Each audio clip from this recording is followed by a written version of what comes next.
I don't think the capacity is there within the court system to just simply absorb everything that HS2 is going to throw at it in terms of the fallout. Is there a better way of doing it by using mediation and other processes? I think it needs the mediation community itself to think differently about how it talks to the market about the way alternative dispute resolution can help.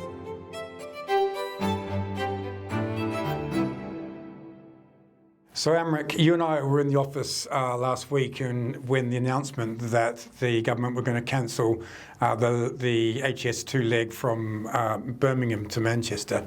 And we began discussing the implications of that from not a political point of view, but from a dispute point of view. And we thought it might be quite a good idea to jump on a camera and discuss that and think about how perhaps things could be done differently. Maybe we can take the two different types of, because you mentioned the primary disputes, which I guess are going to involve, the HS2 company and the main contractors and those types of parties, who I guess there may be an avalanche of disputes against them per se, right? If you look at it from the perspective of HS2 as the ultimate employer, they will have entered into a number of contracts with major infrastructure providers. The likelihood is that they're probably on some form of framework type arrangement, and I think because of the extent of the line, there will be different framework operators operating in different sections of the line, because there isn't one organisation out there that's just going to take the whole project on. It just wouldn't be feasible or practical to do that. So there's going to be a number of parties who will have entered into contracts with HS2, who will obviously now be looking to see what the ramifications of cancellation are. Yeah. And the likelihood is that that's going to probably certainly raise issues and potentially at least problems and therefore disputes that may need to be resolved. Yeah, and thinking about that, we've got a lot of disputes out of a framework agreement. What we know here at CEDR, and I know you've been involved with us in one particular type of infrastructure project that's got these framework agreements. Yeah. So if disputes arise, as they are likely to here, to avoid this avalanche of cases, is there a better way of doing it by using mediation and other processes via one dedicated provider, so a mediation scheme, if you like, or a dispute resolution scheme? Well, is that a more effective way of managing the fallout from these framework agreements or breaches of these agreements? I think it is, and I think it has to be. And I think it has to be because from one side of things, I don't think the capacity is there within the court system to just simply absorb everything that HS2 is going to throw at it in terms of the fallout. But more importantly, I think, if one looks at the potential for what the disputes could be, simply having a set piece approach to dispute resolution, like a one-off mediation, is probably not going to help the market. It's not really going to give parties to problems really what I suspect they're going to be looking for here, which is a different way of trying to have those conversations with the people that they're in dispute with to see if there is a different way of trying to resolve the problem. Partly because people are going to be having perhaps multiple claims coming out of this, because certainly if you're in the supply chain, the chances are you're going to have multiple contracts that are going to need to be somehow resolved. So something that actually draws on a more bespoke approach to the way that you have the dialogue around dispute resolution, and then designing something that allows the parties to have that positive conversation so that they can avoid the adversarial approach, which may also include, perhaps down the line, some form of set-piece mediation. But I don't think it's just a case of, well, mediation's the answer. I think it needs the mediation community itself to think differently about how it talks to the market about the way alternative dispute resolution can help.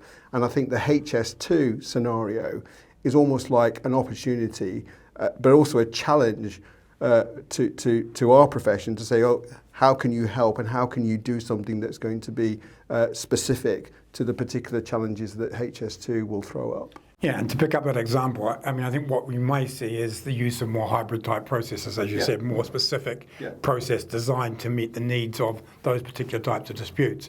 So again, to give the example, you and I are currently working on a project for a similar infrastructure type project where mediation is an option, but they've also wanted a more hybrid type model where you've got some form of facilitated discussion with a neutral involved.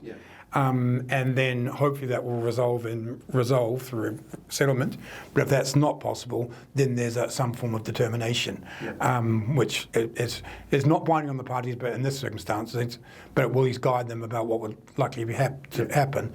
And I guess in the context of these disputes around HS2, as you said, there may be a class of cases which are quite similar. So getting some form of resolution or determination on one or a class may help resolve others as well. So there's different ways of approaching these things. Well, I think that's right. I mean, we all know that the classic model of mediation doesn't involve the mediator making a decision, nor do the parties want that when they go for a classic type mediation scenario.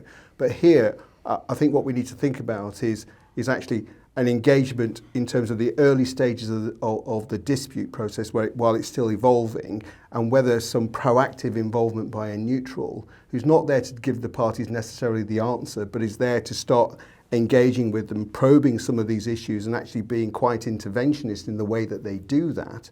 And then if necessary, maybe trying some mediation type activity, but then also having the flexibility, if the parties want it, to actually say, well, look, there are people out there who can do the mediator role, but also then can provide some kind of non-binding kind of evaluation or determination as well. And I have to say, my own experience of doing, infrastructure type mediations is parties want a more interventionist approach, or quite often they will say, we want a more interventionist approach.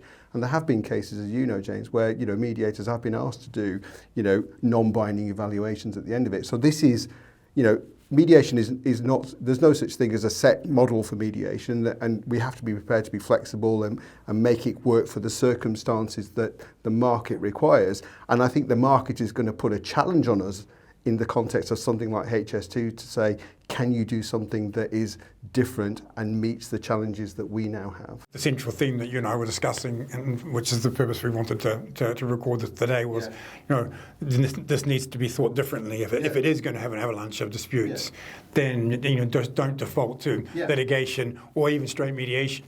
Then there may be different types of processes which will be more suited for this. And enable a more effective resolution, right? And it comes down to process design, and we can't sit here now and say, well, this is the answer, because we don't know.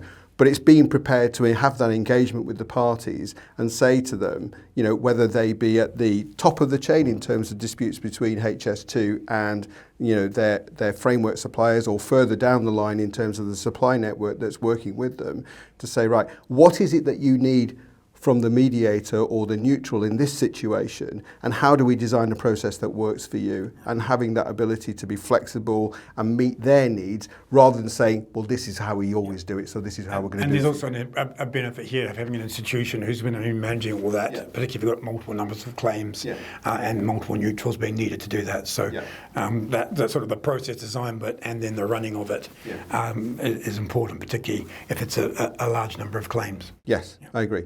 So maybe just to end, thinking about, well, what's the benefit of if taking this approach as we've suggested, process design to get a process that's right for these types of claims, along with mediation, and maybe managed by an institution. What's the benefit to the parties involved in these disputes? Well, I guess the obvious benefit is the fact that there's a non-adversarial way of resolving the problem, which means you save time in terms of cost preparing for trial, waiting 3 or 4 years perhaps before you get to trial because of the pressures on the court system. But let's not also forget there are real businesses and there are real people that are going to be directly affected by this decision.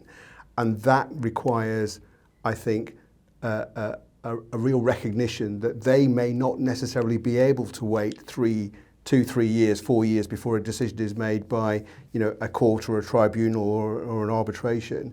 And when you think about a lot of construction projects are about cash flow, people will have made investment decisions, people on the ground may have made personal decisions about where they live, about what they might want to do in the future based on the fact that HS2 was going to be there. So there are real lives that have been affected by this, and actually they will be looking for a process, or they may be looking for a process which gives them a resolution without all of the pain and all of the downsides that often come to bear when parties have no option but to go to court to resolve their problems. So in summary, this decision's been made. There's going to be a lot of disputes out there as a result of that. They're going to have a real impact on people's lives and cost individuals, companies and governments potentially a lot of money. Yeah. And there is a way of being systematic about this, designing a process which addresses all those needs and seeks to minimise the impact of the decision. I think that's absolutely right. Great, Amrik. It's been great talking to you about this. Hopefully that's put some ideas out there. Yeah. And if others have got thoughts, then they can feel free to contact CEDR about it. Yeah, let's have a conversation. Absolutely. Thanks. Great. Thanks, James.